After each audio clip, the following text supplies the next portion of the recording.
Heidi's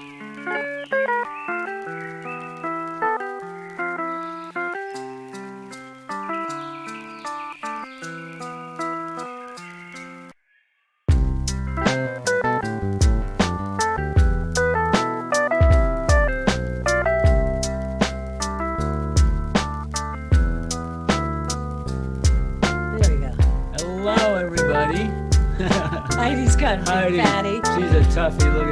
Look at that. Hello, everyone. Hey, and Mike's here already. Hello, Mike. Welcome. Greg's here. Oh, so Mike. Hi, Mike, Mike. you're on mute, Mike. And hello, Wilbur. Wilbur's there. And Wilbur, good to see you. Vincent And Edmondson. Vincent and Gregory. Nice to see you guys. Can you hear me okay? Yes, we can now. Exactly. We can hear you. So we usually spend like the first few minutes here kind of just saying hi to people and Hi, really Tim. get rolling at about 4:20. Good, perfect. I'm excited. Good. Good. Yeah, us too. We're happy to see you. Very It's happy. nice to see you guys. Yep. It's been over a year. I know. Yeah. I know. We've all been in solitude. It's been a hell of a year, huh? Yeah, That's for sure. it is. But we're coming out soon. We're coming out stronger. Yeah. Yep, I am. I'm feeling pretty good. I got my vaccines, so I feel good. Good, yeah. I feel pretty good about that. And all in Good. all, not a lot to complain about. We just had the first vaccine so far, but we're working on it. And Jack, how you doing? Did it work on? I did the co-host thing right, correct? Yeah, I think we should be good. Thank you. Okay, good. Nice to see you, Jack. Yes, you guys That's too. Jack, always. by the way, everybody. Jack, we could not run this business without Jack Reardon, just so you know.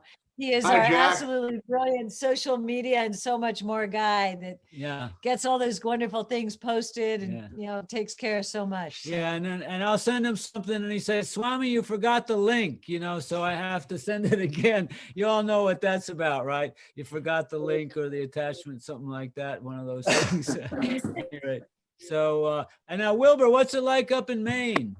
My wife tells me I'm the missing link. That's what she says. Okay. Well, good. I'm glad you're connected here. Thank you. Do you have snow up there? No, actually, it's about 74 out in the living room. Cold as hell outside, but it's nice in the living room. Okay. Yeah, here it's cold as hell outside too. It's been really cold, but it's a little bit of sun. Well, yeah, the snow melted off, but we've been getting snow one day and then it rains and it goes away. And then next day we get more snow and then inch or two and then it rains and goes away. And so just under the trees. So, but at least it's water. That's what I have to say. At least it's water. We're close to drought conditions here.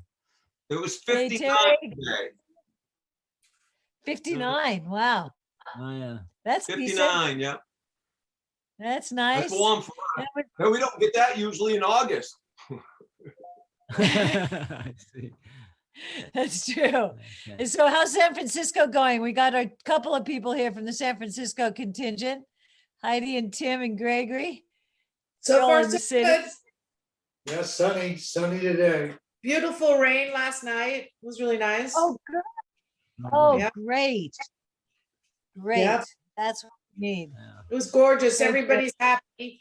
But the big news around this house, as every year, the first week of March, Mama red-tailed hawk lands in a big old nest way out in the trees behind our deck, and we can see it. And we watch her. And over the month or so, 6 weeks or a little more, than she sits there, and then all of a sudden we see little heads. And then over the next couple of months, we get to see them grow and the fledglings fledge. So she arrived on the 6th. That's I see. amazing. That's regular timetable. That's Yeah. amazing. The exact same tree every year. Wow. And I guess all the other birds know that's her space, don't mess with it. And there's probably rent control at San Francisco. So Well, yeah.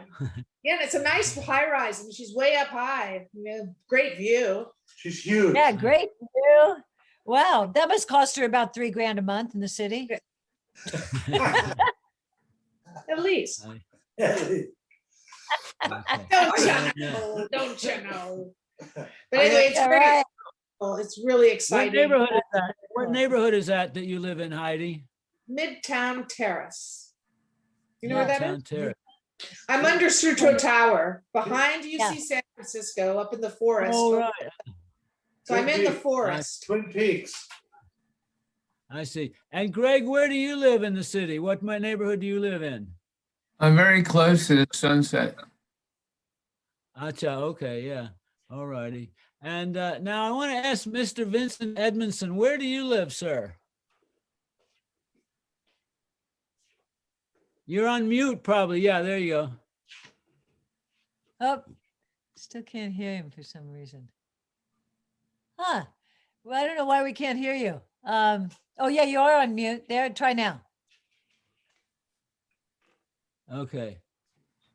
Oh, I don't know why that's happening. We'll have to lip read, I guess. Okay. That's funny. It says you're unmuted, so that makes no sense, huh? Maybe you have to go into your settings and you might have something on your settings in your computer that's not quite set. I always get confused that way too. Whatever. Well, it's nice to see you. Anyway, it's nice to see your face. And Terry Kurtz. Hey, Terry, welcome. Hey, I Glad live you out made in it. Cornville. I live out in Cornville, kind of about 17 miles from Sedona. So we live out in the country. Oh, okay. Beautiful. Wonderful. Oh, that's lovely. That's so beautiful out there. That's so nice. Sedona, Arizona. Yeah, It's high Arizona, desert. okay. I don't know. It's high Yeah. desert. I wish I had your ground though. It's beautiful out west too. Mm. Oh, Yeah. I bet that's beautiful. I bet. Yeah. Yeah. So today, everybody, just in case you care, today is actually, we spent a lot of time living in India, and today is a very sacred day in India. It's known as Shiva Ratri. It actually means the night of Shiva. It's the biggest Shiva festival of the year. So right now in India, people are drinking bhang. They get really high drinking, it's like a cannabis smoothie that they make. And that's this celebration of Shiva. So, it's kind of cool. It's like totally legal to do it on today. Anybody can do it. Yeah, Doesn't yeah. matter your age Well, or see, anything. the celebration is it's supposedly Shiva's bachelor party before he gets married tomorrow, right? So it's like everybody's gathered around the Shiva Lingam, and every little party. It's not a festival where everyone goes to one place. It's a festival everyone goes to their local little shrine, whether it's in their house or in their neighborhood. If it's a big cathedral, that's one thing. But everyone goes to their own special place, not in one place. So it's spread all over India and actually all over the world. We have, several other people that we're celebrating with on Zoom. So anyway, that's part of the subtext of today's talking. And we also have James Hirsch coming in Hey, from James, how's New York? from New York. Howdy, it's getting warm. It's getting warm, really. Wow. Warmer. You're probably warmer than we are. Pardon me? Yeah, no, You're probably warmer than we are then. I think Really? it got up to like 50 degrees here today or something, maybe. Aye, okay. I'm sure that'll change soon. well, Yeah. So at any rate. Yeah, okay, yeah. Good. We're just getting the first little shoots of a few of the bulbs, the daffodils and stuff. No flowers yet, but Yeah, we got a some hint of- tulips coming up. oh, nice, see, yeah, nice. So, Yeah. and our guest, Mike Lewis, still live in Santa Rosa, Mike? Yeah, I live kind of halfway between Santa Rosa and Sebastopol. Oh, nice. Ah, yeah, okay. Nice. So you definitely have spring happening down there. Well, it's gorgeous today. Yesterday, we had severe hailstorms and even a little bit of snow. No. Okay. Yeah, Really? really. I'll send That's you a picture of it. It was something quite different for us. That's really rare. That's amazing. Wow. Wow. We Well, I have hope it snow didn't. on the mountains. We Oh, I had bet snow you on do. the mountains. I couldn't believe What's your it. altitude there, Terry? What's your altitude? Ours? Yeah. Oh, we live at 350. We live at 3550. But the mountains Okay. behind us all had snow. We had snow up in Jerome, which is beautiful. I can't believe this weather though. I thought it'd be warm by now, but we're not either. So Terry, do people grow weed up there in the hills of Arizona? I think everything is down to the greenhouses up here, unfortunately. Because Oh, yeah. it's so hot here in the summer, you just burn Right. up. I mean, Right, I right, grow inside right now, but I can't wait till I can grow outside later this year, so. Yeah, nice, Okay. nice. Yeah, I would love to go to Sedona. I've never been there. Love to So- see that. Really, you gotta come. You've never? Yeah. Never been. I've been to Tucson in Arizona. That's all. Ah, I was in I've never- Arizona once, What? many years ago. I moved out here in '87, but I've been here forever, but I don't really like all the politics and everything. So that's why I moved out to the country. We have some I see, folks yeah. down the street we have folks down the street are the Bhakti folks, the Bhakti yoga people. There's a lot yeah. of different groups up here, tons of them. Right. I see, No, that's yeah. a very spiritual area. Yeah. New Age. Never get tired of the mountains, never ever. Yeah. Yeah. Actually, I was in a place in, I think it was probably 1970, maybe 71 in Arizona. It was in southern Arizona called the Chiricahua Mountains. And Yeah, it's where the Chiricahua Apache tribe had their main hideaway and their center, right? And it's these beautiful mountains, but to get there, it's really miles and miles of high desert and not much. And then you get up into these mountains and it's really beautiful with lots of trees and springs and so on. It was really gorgeous there. We had a meditation retreat camp there with the Sufi order. And we were up there for 10 days in the wilderness with beautiful vegetarian food and meditation. And it was really pretty amazing, amazing place. Hmm. So it lots was of Yapata. Ya Fatah, Ya La Fatah, right. Right. Well, that was a great meditation experience. I was there as a cameraman working on this film called Sunseed. And if anybody's interested, that film has been reissued, Sunseed, The Journey. It's been slightly edited down a little bit. And it's got a kind of end piece. It's by Baba Ramdas just before he passed on. So you can look up Sunseed, The Journey online if you care to. And it was that meditation camp as part of that whole experience in Arizona. And the town was called Paradise. And it was just, it was a great place. Right. So Vincent, did you get a voice yet?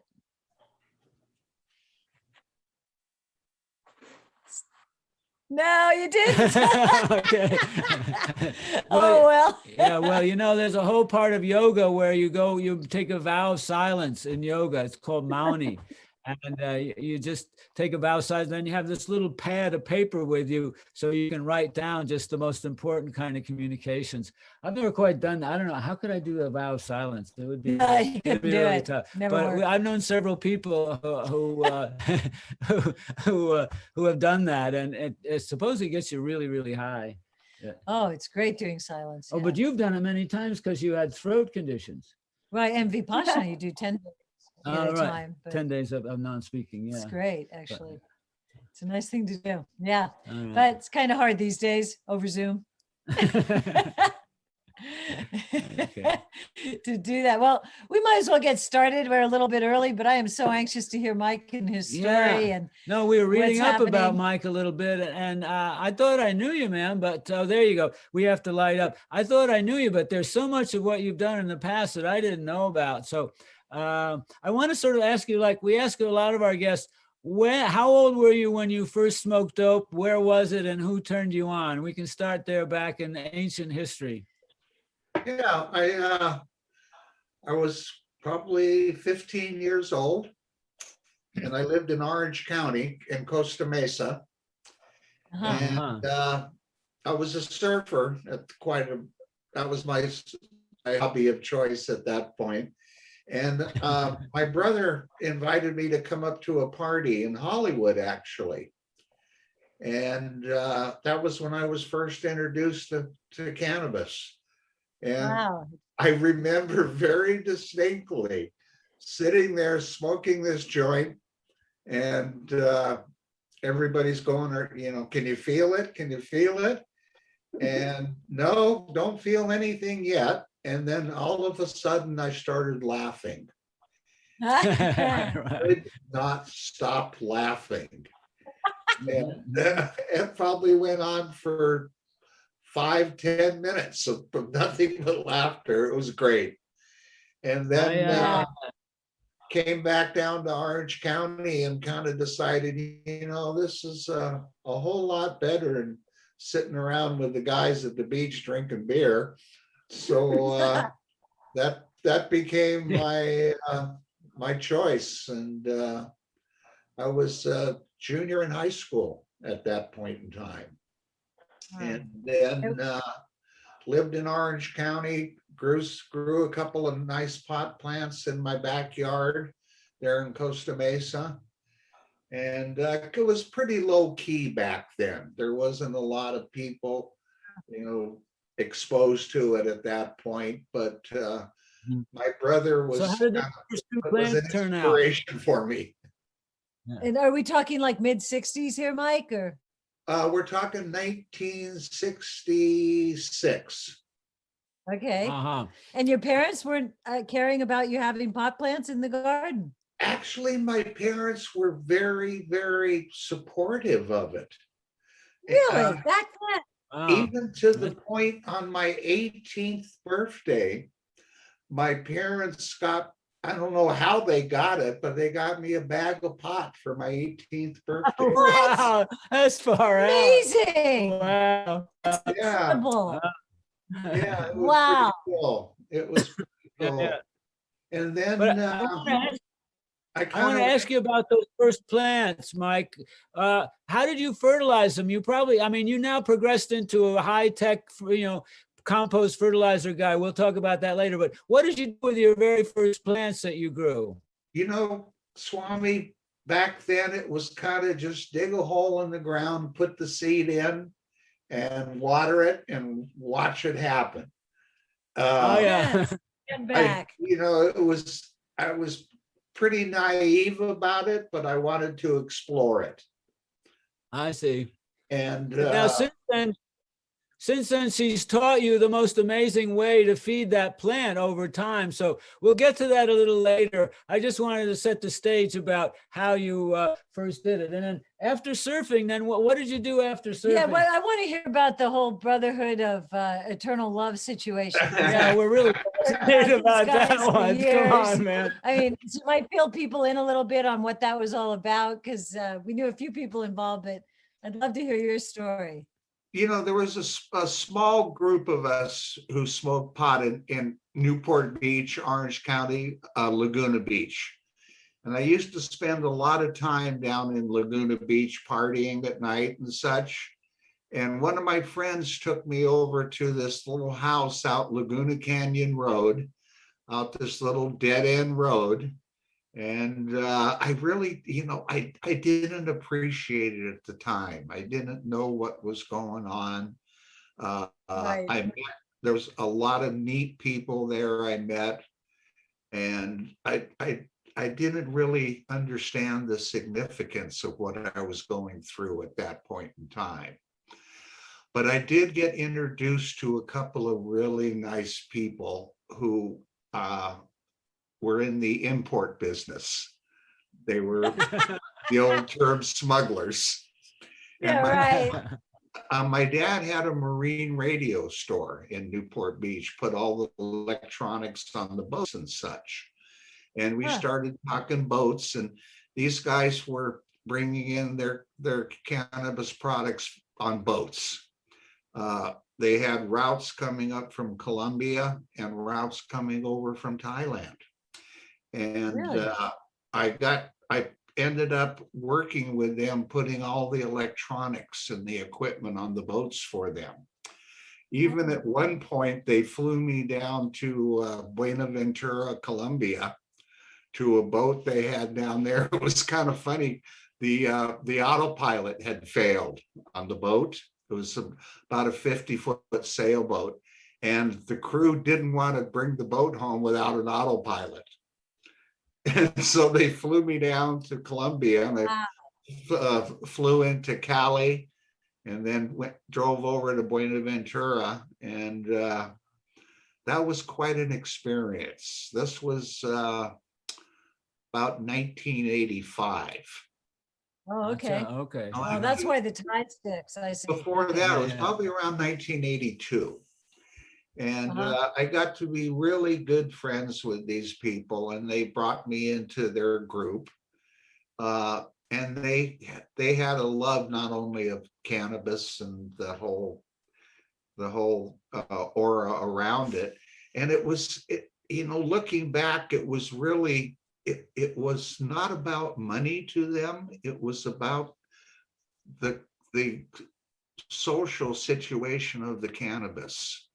And they wanted to be in the boat business real bad. They loved boats, and they decided that they wanted to start a boat company, and they asked me if I would head it up for them and run it. I kind of stayed on the sidelines of the smuggling and the things of that sort, and I stayed on, what could be called the legitimate side of it. And we started building these really nice 44 and 66-foot sailboats. And I spent a couple of years with them. Unfortunately, they had some problems with one of their suppliers in Thailand, who got arrested in Thailand, and he turned tail on them and brought the police down on them.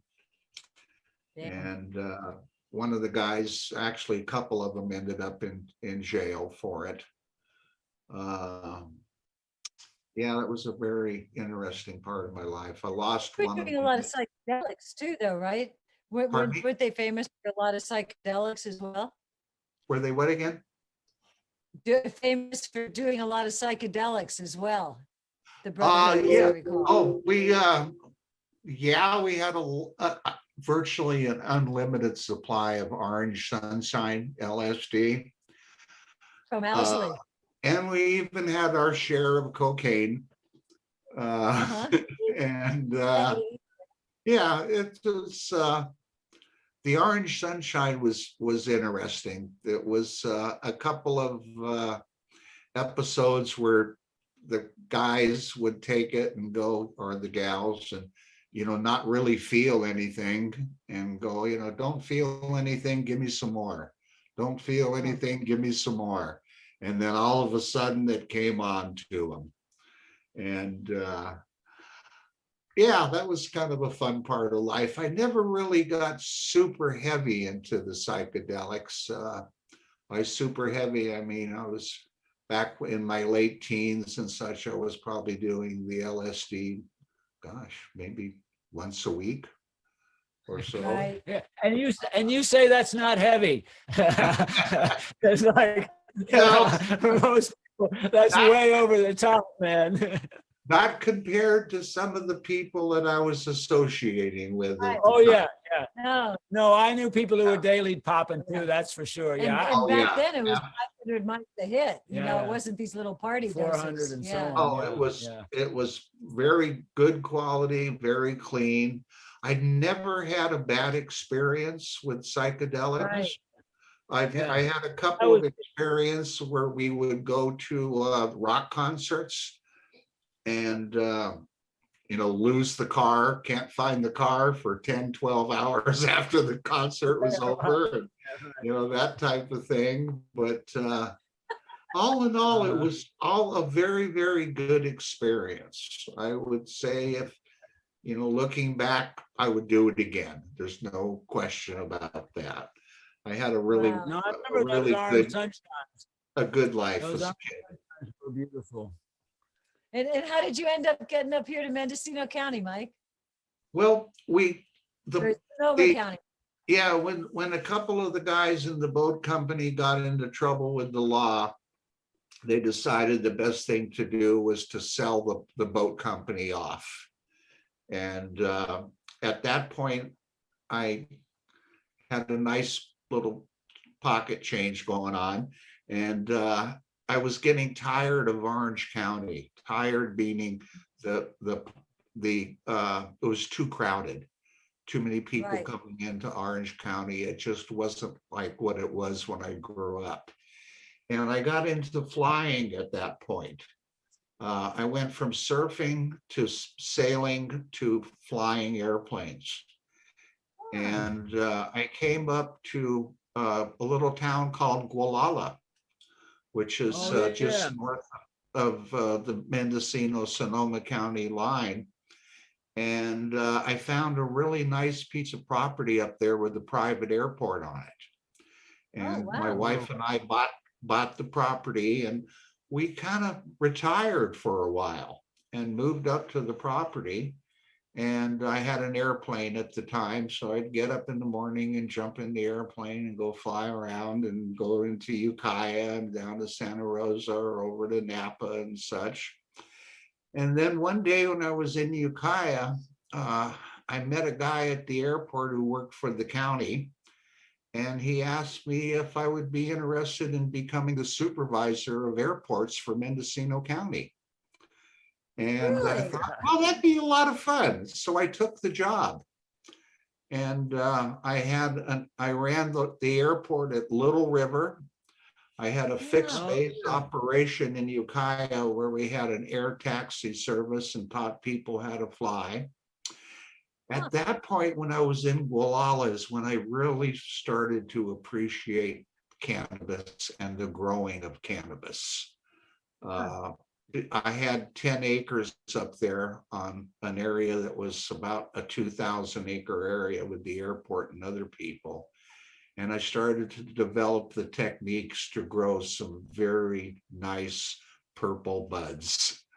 And I worked at that for a while, and then I decided it kind of worked out where I got bored living up in that part of the world with the isolation. And I had a son was born at that time. And my wife and I decided we kind of needed to come back a little bit to civilization. So we moved to Petaluma. Uh-huh. And I started a fiberglass shop in Petaluma. And that was based on my history. I used to build surfboards in Newport Beach. And I learned how to work with fiberglass and such at that point. So I started this fiberglass shop in Petaluma and met the guys over at a place called Sears Point Raceway. And very prominent guys over there, Joe Huffaker and Bob Bondurant were their names. And they talked me into open up a little shop at the airport there. And I was working on the race cars and fixing them and just having a really good time hanging out in that world. And then one day, my brother was working with me at the time, and the phone rang one Saturday, and this guy, I remember it very clearly. He says, "My name's Ken Wentworth, and I work for this company called Chevron." And he said, "We're supposed to be doing this stuff called secondary containment on the new gas stations we build. And we don't know anything about it, but one of the inspectors told us that it would be a good idea to make it out of fiberglass." And he looked up in the phone book, and my company was called Western Fiberglass. And he called us. And we went over and met him at a gas station in Rohnert Park. And designed up these systems. It was to protect the groundwater from the gasoline leaks. There was a lot of gasoline leaks going on. And it started with a computer company in San Jose that was acid washing computer boards, and they had leaks in their underground tanks, and it contaminated the water in a school next door. And the legislators hit the roof, and they passed a law that said underground storage tanks of hazardous material have to have this product called secondary containment, which was basically a double wall. In case the inner walls failed, the outer walls would protect the leak. And what they didn't realize, and one inspector did realize, that it met the exact description of the gas station: underground storage of hazardous materials. And that business just exploded. I went from my brother and myself running this little tiny fiberglass shop, and within 6 months, I had 35 people working for me. And the next year, I had a factory on the East Coast in Virginia. And it just boomed and boomed and boomed and boomed. And yeah, that was kind of my career as such. I retired from that in, oh boy, probably around 2004, 2005, I retired from that business. Did quite well at it. My wife and I bought a home up in Canada on the waterfront, and had the sailboats and the power boats sitting in front of the house up in Canada. And everything was wonderful. And then kind of life changed a little bit. My granddaughter, I had a beautiful granddaughter, Freya Leola is her name. And at the age of probably 2.5, maybe 3, she was diagnosed with autism. And at that time, there was no treatments for autism. There was no insurance to cover it. And my wife and I made a decision to sell our home in Canada and give the money to my child and his wife, Christopher and Veronica, to support Freya and help out there. And actually, in the long run, it worked out really, really well. And then, unfortunately, my wife developed a cancer. She had a brain cancer called glioblastoma, which is one of the worst cancers that there is. And I lost her within about 6 months of the diagnosis. And I was kind of lost. I didn't know what to do. I was just, I didn't have a job to go to. I didn't have anything that was solid like that in the structure of my life. And my daughter-in-law introduced me to compost tea. She had a little garden where she was making some pocket money selling cannabis, and she was using tea, and she introduced me to it. And I went, wow, this stuff works. It's really, really neat. And then I went over to one of the local grow stores in town here in Santa Rosa, and they were experimenting with tea, and they showed me a brewer that they had. And I looked at it and I went, that's really not the way to do it. There's much, much better ways. So I went back and I built a compost tea brewer, and I brought it over and I showed it to him. And the guy said, that thing's not leaving here. You can go home with some money, but that thing's not leaving here. And that kind of started my business in Synergy. And I started building compost tea brewers for the local people here in Sonoma County. And then I met a fellow who introduced me to a lady named Dr. Elaine Ingham. She is probably one of the world's most authoritative people in soil microbiology. And her and I struck up a very good friendship. And obviously, I showed her my brewers, and she fell in love with them and started using my brewers. And she said, you got to start selling some tea along with your brewers. So we got together, and she designed and engineered a formula for the compost tea for me. And she knew it was directed into the cannabis business, and that's what it was designed and engineered for. And at that time, it was just me making these brewers, and formulating some tea, and then I started doing some of the home and garden shows and some of the little small trade shows of that, and it just exploded. And Hey, the Mike, business, let me ask you something. Are those brewers made out of fiberglass? That's not fiberglass, is it? no, What are they they're made out not. of? They're made out of what's called a cross-linked high-density polyethylene. And Okay.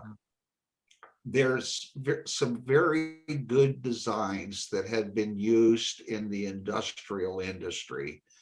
And I adapted those tank designs and then put my background of fluid dynamics from the building the gas stations into that, and designed the air pump systems and the fluid pump systems, and kind of put it together as a package.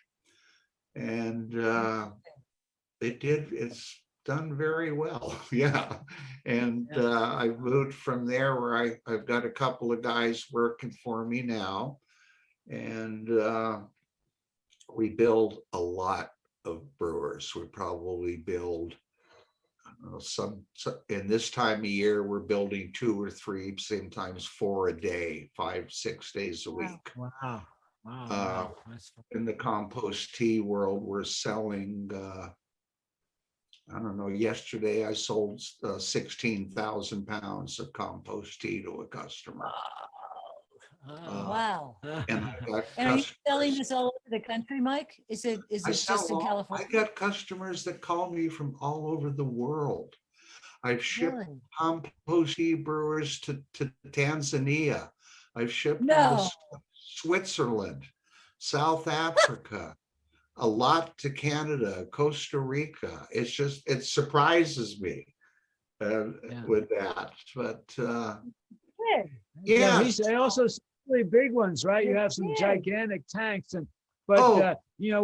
we got a really small little outfit from you, and that's what really got us into doing compost tea. So I'll always thank you forever. Everybody always said, "Oh, you got to do it, Swami." So when we did it, it made a huge difference. We've gone to a slightly bigger system now that we got the tank from somebody else, but we're doing teas all the time, right? And you can Perfect. find. And you were doing that insect frass. So what is insect frass you had in your tea, that thing? Yeah, insect frass is the basically insect poop and the dead or the body parts of the insects, the skeletory parts. The skeletory parts of insects are extremely high in a chemical called chitin. And what chitin does is it tricks the plant into thinking that it's being invaded. So the plant dramatically kicks up its own internal, it's kind of like giving it a flu shot. It brings up its own internal defenses. And those defenses help protect against everything from mold, mildew, and other bugs and things of that sort. So insect frass is a part of our formula that we use in the tea. And our tea is kind of unique from others in the industry, where our tea is a vegan-based product. We don't use any manures at all, no cow, no chickens parts, even no bone meal or anything of that sort. I kind of got onto that kick because the teas or the compost have had bad reputations of people not of using manures, and then the pathogens from the manures can get transferred to the plants. And that was one thing I did not want to see happen. And because I knew the cannabis was not only being used recreational, but it was being developed for medical purposes. And we were also selling to mainstream. So I thought it was very important that I develop a product that did not have the ability to go, the term is anaerobic, and the pathogens, everything from E. coli and etc., could develop in the product. And that was kind of my claim to fame with the tea. And we started out, Yeah. And that was But with what- help from Dr. to introduce me to all of that. Yeah, well, yeah. So Dr. Ingham, she's a great hero for all the cannabis growers up here. Yeah, an amazing, amazing person. And now I want to ask you something else about. For years, people up here are using fish hydrosylates toward the end of the season, and you've come up with something that instead of the fish hydrosylates. Could you talk about that a little bit, please? Well, actually, I do recommend fish hydrosolate as a additive to the tea. What I recommend is that it be added at the end of the brew cycle, usually Right. 15 minutes or so before the brew is served. What happens if it's added too soon is it will stimulate the bacteria growth in the tea. And if you get a bacteria bloom, the bacteria will actually consume the oxygen that is meant for the protozoas, the nematodes, the arthropods, and things of this sort, and it will kill them off because of a lack of oxygen. So that's why we always recommend that I call them the nutrients, be added right at the end of the brewing cycle. Yeah. Right. God, and you just figured this all out coming from a whole other background. You got quite a varied brain in there, Mike. Wow. Well, to me, I learned that the spice of life is variety. And I like different things. I like new things. They keep me excited. They keep me stimulated. And I'm always looking for a little bit better way to do it. And that's kind of been a personal hallmark of mine, that I see things and immediately my brain starts looking at a better way to do it. And it's worked well for me. Yeah, it's worked well. And So then, are you still growing plants these days? pardon me? Are you still growing any plants these days? Oh yeah, I've never stopped. I've never stopped. Okay. Yeah. I had the pleasure of meeting Kevin Jorday. And Oh, good.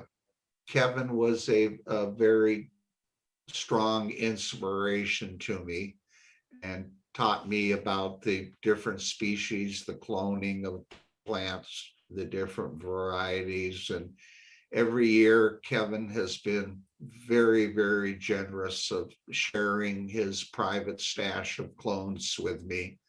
And I had the pleasure of some very nice strains. And of course, working with you guys and working with Tim, I was introduced to a lot of the exotic strains through the Emerald Cup. Yeah, no, I was just going to say, we had great fun doing the Emerald Cup together. You were a judge for about 3 years, wasn't it? Yeah, 2 years actually. And it was, looking back on that and looking forward, the Emerald Cup, it was, being a judge is quite an experience. Sitting down and smoking 35 to 45 joints a day. And it was like I would leave Tim's place up in Laytonville, and God, it was probably Ukiah before I started to come slightly down enough where it was okay, or not okay, but getting back to a normal situation. But it was a good experience for me in many ways. One, I got to meet you guys. I got to meet some wonderful people, and met some wonderful people that turned out into friends and to very good customers. And it helped me very much when I was discovered with cancer. I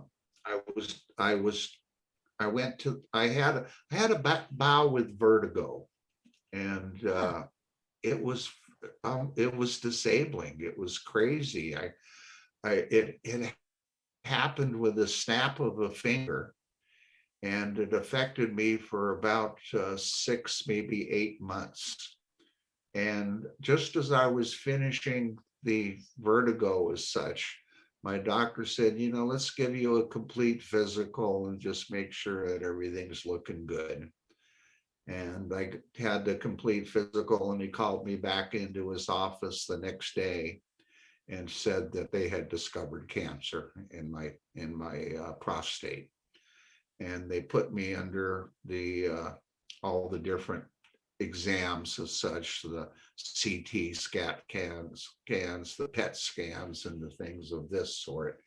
And they discovered that the cancer had moved from my prostate into my lymph nodes, into my adrenal glands. And at that point, the doctor told me that it was untreatable and there was really nothing they could do about it. And I should go home and put my affairs together and get ready to die. And it put me into a shock. And the next morning, I kind of came out of the shock and said, bullshit. That ain't the way it's going to happen. I was lucky enough at that time that we were doing work for Stanford University with compost tea. We got a contract with that. Stanford decided that they did not want to expose the kids on the campus and the teachers, of course, to chemicals on the lawns, the landscaping, and the things of that sort. And they contacted me and said they had done their research and they wanted to use our tea. So we started working at Stanford, treating the campus with compost tea. Well, when I developed the cancer, I called my friend at Stanford and asked if he had any recommendations of where I could, go into this. Stanford is obviously world renowned for their medical center. And they directed me back up to UCSF, San Francisco University, that turned out had the highest rating of prostate cancer research in the world at UCSF. And I spent a couple of weeks with them, and they went through all of my medical past records, all of my testing and everything. And they came back and told Kaiser that they thought, excuse me, I don't want to say the hospital name, but they told the hospital that they should give me a treatment of beam radiation and a hormone that is considered a chemo that stops the reproduction of the male hormones, because the cancer I had feeds on male hormones. And so I went under that treatment program. I spent about a month and a half every single day, 2 to 3 hours a day under the radiation machine. And Swami, I'm sure you know what they call a PSA test, the prostate blood test they give you for cancer. A male should have a reading of about 1.4. My readings when I developed cancer went up to 59. Oh, God. Yeah, it was, very high. Well, I went on this radiation and I went on to the chemo, and that brought my ratings down to 29. And everybody at the hospital was elated, except me. 29 was too high.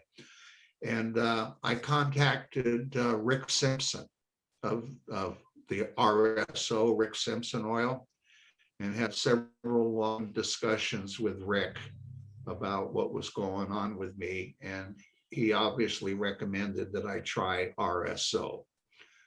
I was lucky enough to have some very good customers up in the state of Washington, a group called Bad Days. No Bad Days Ranch is their full name. And they specialize in selling medical cannabis to disabled veterans. Well, he also has a beautiful laboratory up there. And he formulated some RSO for me. And I went on to the RSO program. Rick Simpson advised me to get up to a gram a day for 45 days. I started off with the size of about 2 grains of rice. Excuse me. And it 2 grains of rice even gets your attention quite strongly. Oh, yeah. And I worked my way upward over about a 4-week period to 1 gram a day. And I got where I couldn't take it during the day. I started developing my own techniques, and I put it into a capsule, and I would take it about 8 o'clock at night. And about 9 o'clock, or probably about 10 o'clock, it would start to come on pretty strong. And from about 10 o'clock till 3 or 4 in the morning, it was just one hell of a ride.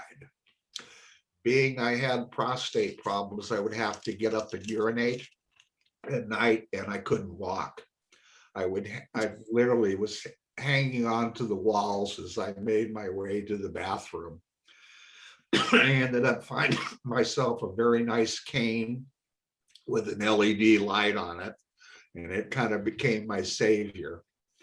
And I worked my way up to 1.5 grams, and that was just a bit too much for me even. Went back to 1 gram, and I stayed there for 6 months.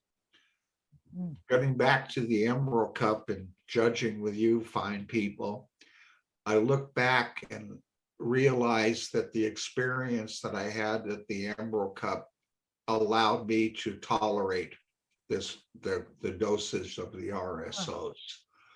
Yeah. I've talked to many people who tried the RSOs and haven't been able to withstand the regimen of it. And as I said, looking back, I think my experience with the judge allowed me to get through this. Well, today's March 11th. It's I'm not sure exactly, but it's right at my 1-year anniversary that my prostate readings went from 59 to 29 to undetectable. Yeah. I've been All right. I get full bloods. I get 9 vials of blood pulled every single month. They look at my entire body function, liver, kidneys, so many things I don't even know what they are. And my prostate cancer reading has been less than 0.1, which they consider that's the lowest they can figure out or work with in the science world, and they consider that undetectable. And I've been that way since March of last year. All right. Amazing. Okay. So, Mike, when you were doing the RSO every night, were you able to function during the daytime? I think I did, but I've had my friends and my associates saying that it was definitely not you, and you had problems. Luckily, I had a lot of support. I had support from a very nice young man named Nathan Friend, who actually I met him because he was a grower, and he was an extremely good grower. His passion was plants and everything from cannabis to mainstream vegetables and everything. And we came together because of synergy, because he realized the value of the compost tea and what it was doing. And it turned out that I hired him, and he came to work for me, and then he's become a partner in the company now. And even I'm lucky enough to have 9 acres here out in the country in Sonoma, Sebastopol area. And this house that I bought 5 years ago has 3 homes on the property. So my son and his daughter and my granddaughter live in one of the homes. I have one of the homes, and Nathan Friend has one of the homes. And he lives there with his 13-year-old daughter. And he's been a complete life support for me through the business, through a mental support, helping me get through all of this cancer situation. I lost a lot of my physical abilities. You know, back in the old days, I'd go pick up 100-pound bag of cement and carry it away and have no problem at all. Can't do that stuff anymore. And you know, kind of part of it is because of you know, I'm 73. I'll be 73 in April, so I kind of, you know, put a lot of it towards my age, but I also realize that the cancer has taken effect on my body and etc. And the chemo that I take, it's a little bit different kind of chemo. It's not that the type of chemo that goes in and destroys everything in your body. It's a blocker to block my male hormones. And otherwise, I feel good. I wake up in the morning and feel absolutely great. I start to slow down around 3 or 4 in the afternoon. And I've got an absolutely wonderful dog named Murphy, and he's been my savior and my best friend. He's I got him from NorCal Poodle Rescue, and he's half Irish Wolfhound and half giant standard poodle. I call him a Woodle. And he senses me so well. He knows when I'm not feeling well. He knows when things aren't right. And when those episodes kick, he's just sticks to me like glue. I mean, he won't leave my side at all. He comes to work with me every day. He's a completely leash-free dog, and everybody loves him and such. But yeah, besides my friend Nathan, besides my family, and Murphy has been a very, very strong support for me. That's great. So Mike, I have a question. If I could ask you, did you tell the doctors at UCSF or anywhere that you were doing the RSO? And if you did, what did they think of that? Oh yeah, I did. I told them that I didn't use the term RSO. I used the term CBDs. And the immediate reaction was, we're not trained in that. We don't know anything about it, and I don't want to discuss it with you. Oh, wow. Really? Yeah. What, in retrospect, what really pisses me off is that if I would have listened to what the doctors said and I would have followed their advice, I would be dead now. Right. I didn't do that. And yeah, and it, you know, there's a lot of emotions around it, but that's part of the reason I'm here with you today, because I want people to realize that there's alternatives, not only the RSO and such, and even the modern medicine. It definitely helped me. There's no two ways about it. And the RSO, and then also I went on, Nathan, my friend, put me on he's a mushroom guy. Everything from turkey tails and such to psilocybin mushrooms. That's one of his passions. He loves mushrooms. And he put me on a regimen of about 5 different mushrooms that he grew and blended for me. And I went on to the mushrooms. I got together with a group called Ceres, spelled Ceres. They're based in Sebastopol. And it's run by a very, very wealthy, super nice lady. And they have gardens that they grow organically. I ended up donating some brewers and equipment and such to them for their gardens. But they put me on a very strict diet where I ate nothing but what they supplied me. They deliver my food to me every Friday, a full week's worth of food that was engineered for cancer patients. And another part of it is every night I lay in bed and I tell myself that I'm going to beat this cancer and it's not going to beat me. And literally every single night for over a year, I tell myself this. So between the positive thinking, positive attitude, an excellent diet that is engineered for what I needed, the cannabis products and modern medicine, I feel that I don't have cancer in me anymore. Wow. In May, I go in for another, what's called a PET scan, where they inject you with the radioactive tracer, so it shows up everything in your body. And I'm fully expecting at that point it's not going to show anything. I had a scan about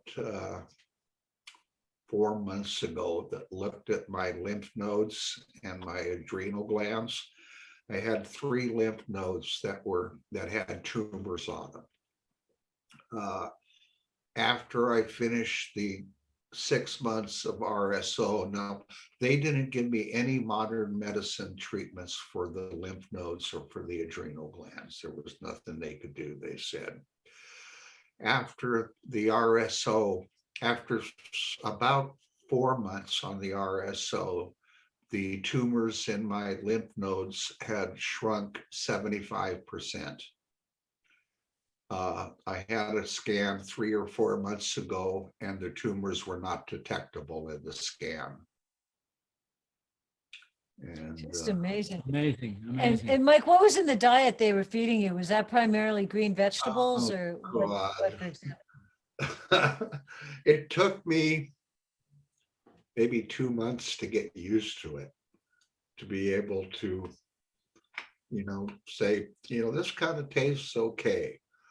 I forced myself to eat it. It was 100% all organic, very, very tiny, small portions of meat, chicken, fish, but mostly a vegetable diet, organic vegetable diet. They had a program that only lasted for 9 months, and now I'm kind of on my own, trying to keep that diet up myself. And I feel that helped me quite a bit. Yeah. Yeah, that's very much true. Yeah. Right. I want to ask you, Mike, do you have mushrooms in your compost tea brew? Yeah, but it's a secret ingredient. Okay. Well, okay. We don't use, what we have done is there's a very nice organic mushroom company here in Sebastopol that is actually world renowned for the quality of their mushrooms. They sell mostly to restaurants and high-end users. And we acquire what they call mushroom spents, which is they grow the mushrooms in a jar with this medium that's completely sterilized and as such, and it can only be used once for the process. And then we buy the spent from them and blend it into our dry compost. And it dramatically affects the fungal content of the compost. Huh, interesting. That's a Interesting. secret, And Mike, and you can't tell anybody. so the other question I have about the cancer cure, would you say that this would work on other kinds of cancers as well? Or is it pretty Well- specific to what you've had? Can you tell? I've had many, maybe not, I want to say, maybe a half a dozen people that I've spoken with that said either they have cancer or a loved one, a father, a brother, etc., has had cancer. And I've directed them to my friends up at No Bad Days Ranch in Washington. And my friend Eric up there, as you know, you're going across the state lines and no with a Right. THC product. And to him, helping people is more important. And he has taken 4 of these 6 people on as clients as such. And every single one of them has told me that it has dramatically affected their cancer in a Wow. good way. I don't think any of them have had the results that I have had, but also I've been on it longer than any of them have. But in most cases, talking to them, it's reduced their cancer by 50 to 75%. Amazing. I'm a true believer in it, in the RSO product. Yes. Huh. That's incredible. Yeah. Well, Mike, you've had a career through your life that kind of mirrors California history in a way, the surfer, the airplane, you get stoned in Hollywood, grower and now. And it's like what you're doing now through the guidance of Elaine Ingham and your fiberglass, all that spirit, you're just really a boon to the growers up here in the area. And we just have to thank you for all you've done to bring awareness of compost tea brewing and living soil, regenerative agriculture, and all those things yeah. And I have a question now, how can your product or your brewers and your teas be applied to industrial agriculture, like giant acreages? Because that's what we need to do. We need to change that from petrochemical to, compost living ingredients. Well, Swami, a year ago, 2, 3 years ago, 5 years ago, almost my entire business was the cannabis world, because the cannabis people, would look at new methodologies. B, they had the financial support to do it. The traditional growers have always been very stubborn about changing ways. I remember going to a winery, a vineyard out here in Sonoma, and the owners of the vineyard wanted to try compost tea. And they lease out their land. They don't grow them themselves, but they own the property, etc. And the company that does their vineyards and takes care of them came up and said, yeah, I've read a little bit about it, but he goes, we've been doing this way for 25 years and we're not going to change. It just doesn't happen. And but it is happening. Now I would say probably it's almost a 50-50 split between cannabis users and mainstream. This morning I had a customer who's got 2,000 acres of olives in the Sacramento Valley that we build some big systems for. I've got, as I mentioned earlier, Stanford University. I've got a lot of people in the cattle hay business where they grow feed for cattle that are using compost tea. One of the challenges has been to develop the methodology of applications on it. You know, the cannabis guys, basically, they take a hose and they feed their plants and they spray them, was what we refer to as foliar spray periodically. The large guys can't do that. You know, some of my customers have 4,000 and 6,000 acres. I've got a customer right now that we're working, building a 6,000 gallon brewer for them for hay, Wow. for feed. We did a project with Dr. Elaine Ingham where we built 4 2,500 gallon brewers that went to Dole Pineapple Company. 2 of them went down to South America for the banana industry. They had a virus that struck the bananas and literally it threatened to make bananas extinct. And they brought Dr. I read Elaine about Ingham. that. Yeah, they brought Dr. Elaine down to Ecuador to work on the bananas, and she got back with us and we built the brewers for them and sent them down there. And it worked so well, they bought 2 more that went over into the Philippines to their sites there.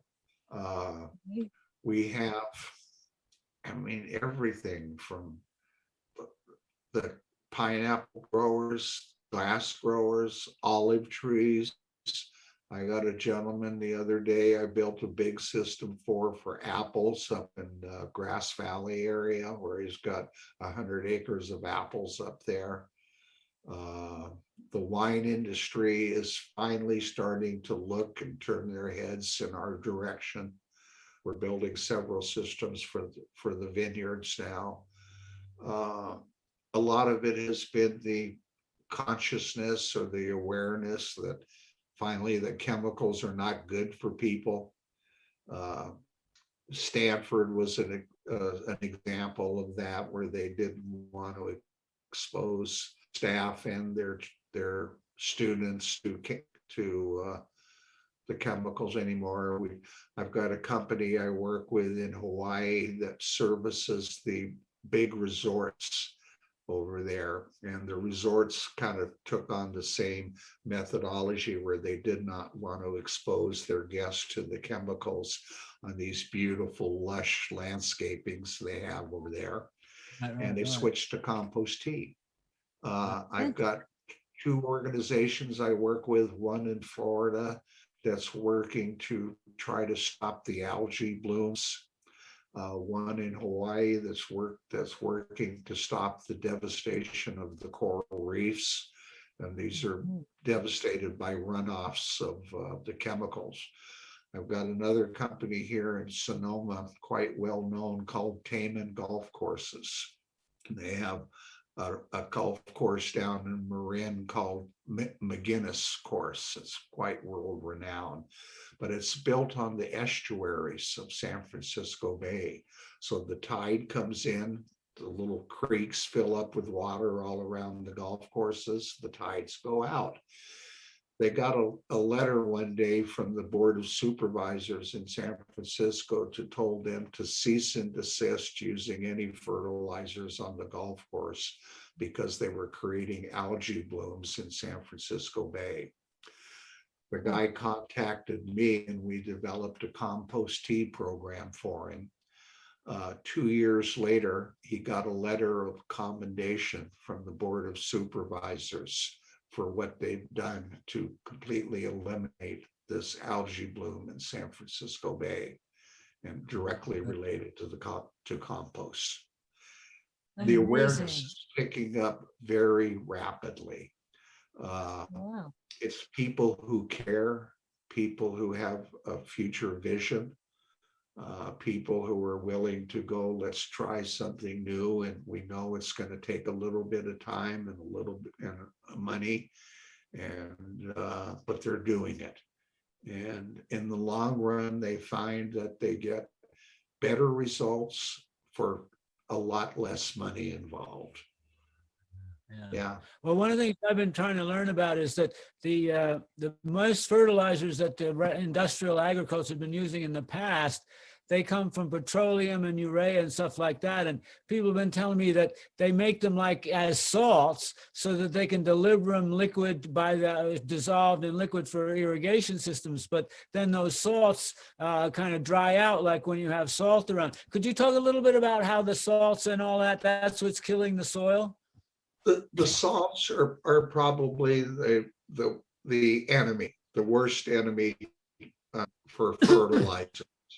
The salts will, almost in 100% of the cases, they stun the microbiology and paralyze it, and they kill off. I don't have an exact number to give you percentage wise, but it could be as high as 60, 70%. 80% of the salts kill the biology.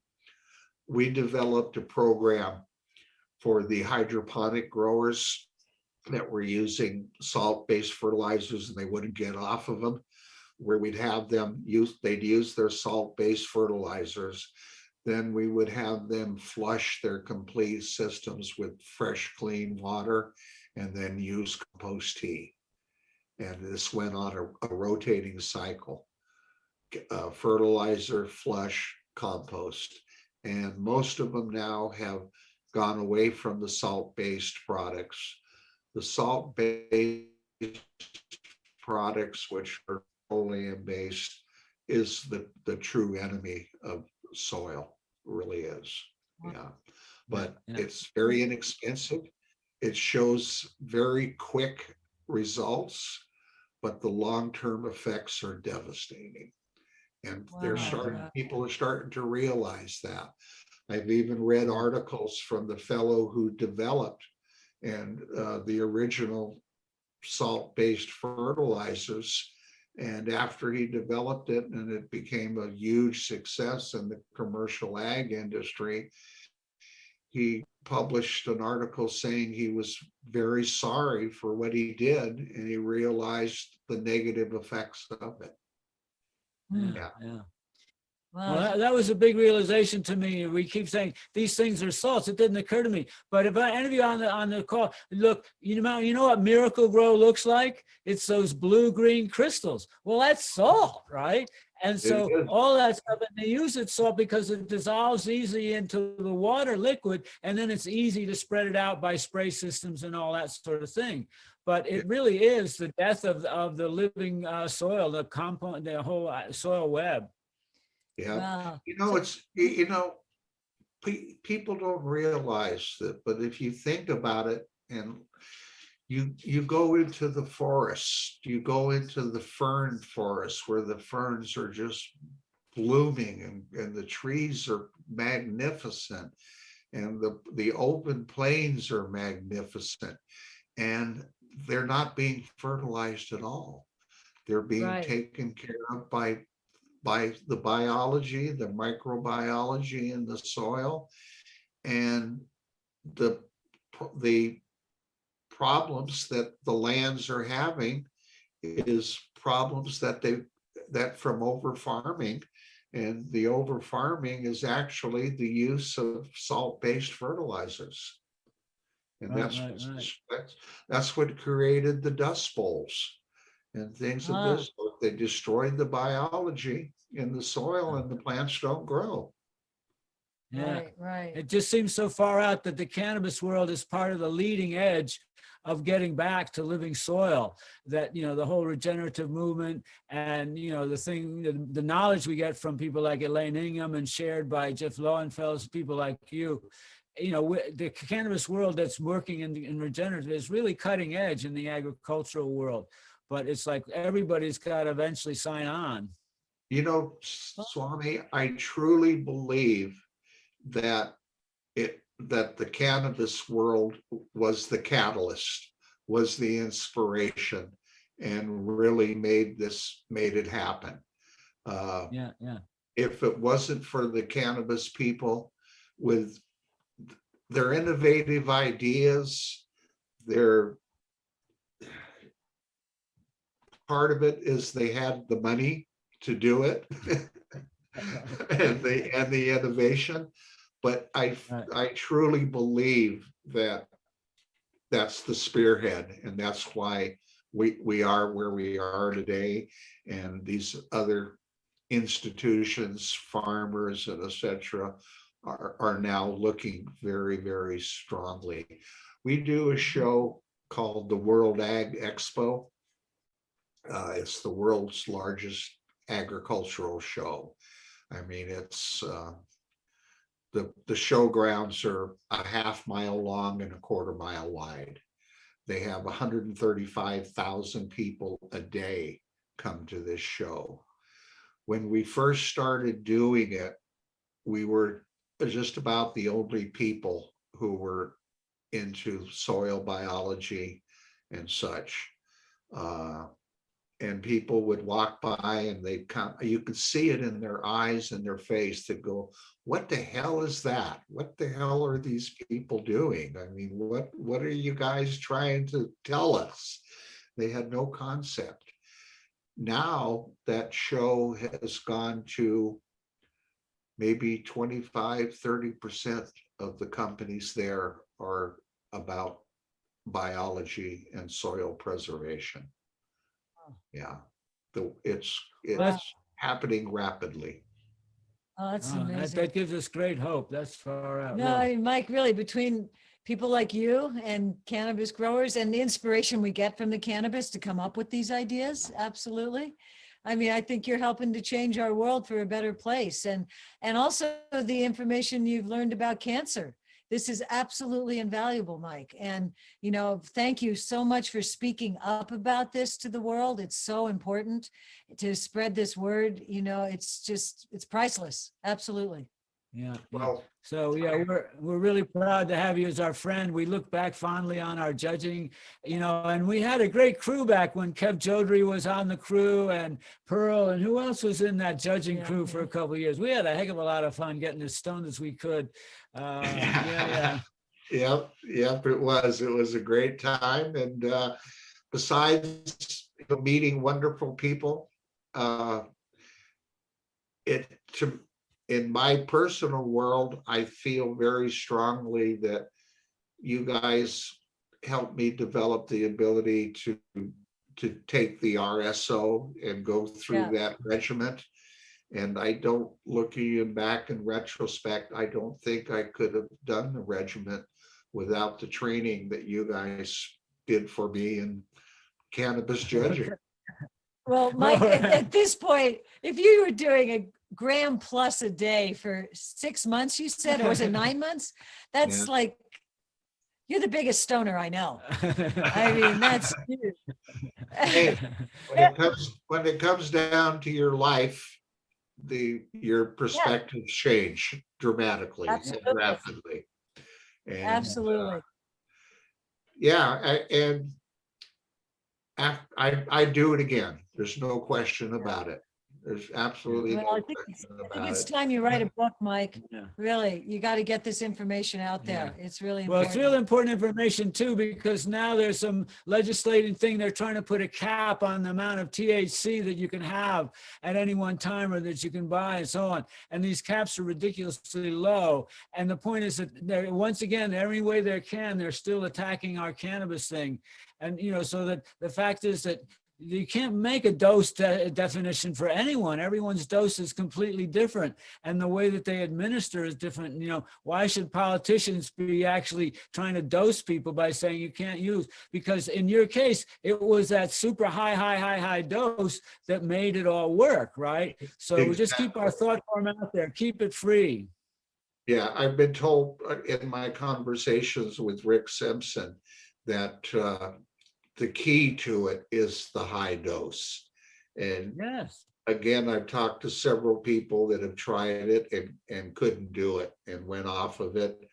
And unfortunately, 2 of them have passed away because I think because of that. Well, it It's, does help that you started out with that LSD a few times a week, I think, too. You know, we have built up this over the years, Mike, let's face it, you Let's know? face it, really. Yeah, really. not everyone's had that background. Okay. and I'm So, sure we're gonna- looking forward, Berkeley and Denver have turned it's no longer illegal to possess psilocybin mushrooms. Right, Yes, yeah, right. uh-huh. Amazing. I know the And gifts from the gods. it's a slow rolling ball, but it's picking up momentum. And It is. it's picking up and it's going faster and faster and faster. Yeah. And Okay. a lot of personally, I think a lot of the negative is financial. The politicians are being paid by the chemical companies Right, to right. promote the Right. chemicals. And people, unfortunately, some people, not like yourself and myself, they're greedy. And Yeah, and it destroys your soul. And Yeah. when It it does, destroys yeah. your soul, you pass that on and it destroys other people along the way. Well, I just want to say, Mike, you're one of our unsung heroes out there. So we want to, pay acknowledgement to that. And I think we're, well, does anyone have any questions before we sign off? Yeah. Yeah, okay, Wilbur, what do you got? Mute off, yeah. I'd just like to thank Mr. Lewis. I came back from the sandbox and I was pretty ill. My ileum was cooked from exposure to toxins. And I went online and watched Kyle Cushman, Derek Gilman, and used your tea. I grew it out on my front lawn, made my own RSO oil. I was throwing up blood and I was passing blood through my stool for months. I made 2 batches of the RSO. It took 28 grams. I got 2 grams of the RSO. Same thing with the rice, slept all the time, bleeding stopped in about 3 days. I'm going on 3 years without any pharmaceuticals at all, just cannabis, decarboxylating and Elaine, Dr. Ingram, and living soil. My PSA is 8. It went from 0.1 to 8. Haven't gone back. I'm going to go in May. But it was going down when I started using the cannabis. And I want to thank you so much because all you guys have contributed to my health and there's millions of us watching this. So thank you very much, Mr. Lewis. And God bless you. God bless you. Thank you. Great. Namaste. And spread the word. yeah. Spread And the Tim, what word. did you got to ask? Tim, did you have a question? Yes, I'd like to know your RSO oil, what strain did you use? Oh, good You question. know, What- I never got completely into that. I would refer you to online, go to a group called No Bad Days Ranch. And there's a gentleman up there named Eric who I literally consider he saved my life. And he's got an absolute beautiful laboratory up there. He really knows what he's doing. His focus has been, as I mentioned, disabled veterans. And I've talked to a lot of groups down here that have offered me RSO. I've had RSO samples from a lot of my customers.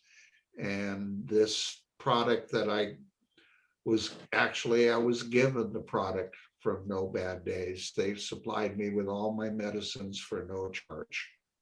And That's they're, something else. yeah, I cannot speak he's a hero. He's a definite hero. Yeah, and he's so low keyed, and yeah, he's a great person with a wonderful knowledge base. Is the particular plant grown outside or indoor?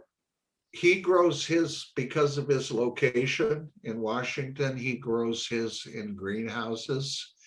he does have the distinction that the only nutrient, fertilizer, anything at all he uses on his plant is Synergy compost tea. He uses absolutely nothing else. He's won multiple awards up there. And Well, that's true synergy. That's You know- true synergy. You're feeding the medicine that you make yourself, which is It's curing you. That's you what I call true synergy. Closed I'm loop. sure you know the RSO is a blend of CBDs and THCs. And the particular strain of plants, I never asked. For me, I think originally he started off with Northern Lights Indica is what he used, and it kicked ass. Yeah. I was just getting trying to get confirmation, see what plant is being used.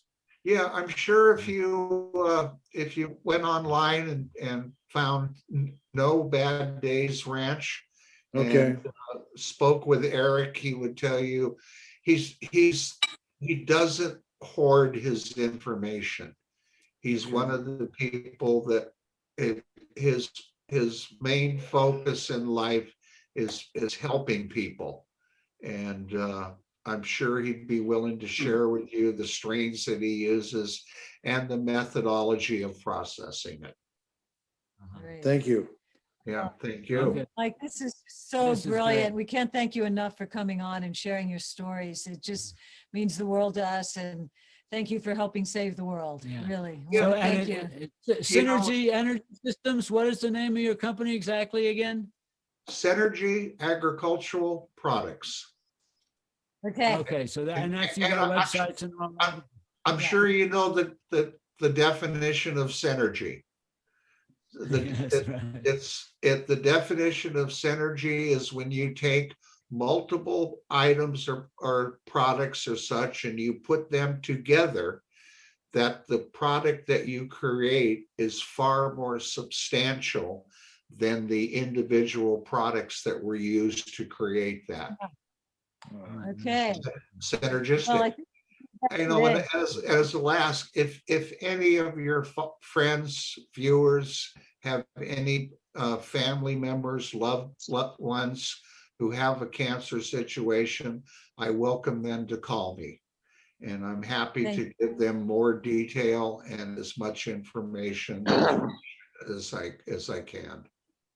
Oh, thank you so much, Mike. That's fantastic. And just so much appreciation for what you do. And I'm glad you're feeling so great. You look so healthy. And I guess we're about to sign off here from everybody. Thank you so much for joining us this week. This has been absolutely fascinating. And in 2 weeks, we have another session? 2 weeks is Eleanor Kuntz coming on. So yeah, join us in a couple of weeks again, but really go and spread this information, folks. This is what Mike's given us here is going to change our planet. And final, I'm looking very forward to coming up north and giving both of you guys a huge hug. Yeah, Yes. likewise, right back at you, brother. Amen. Amen. Amen.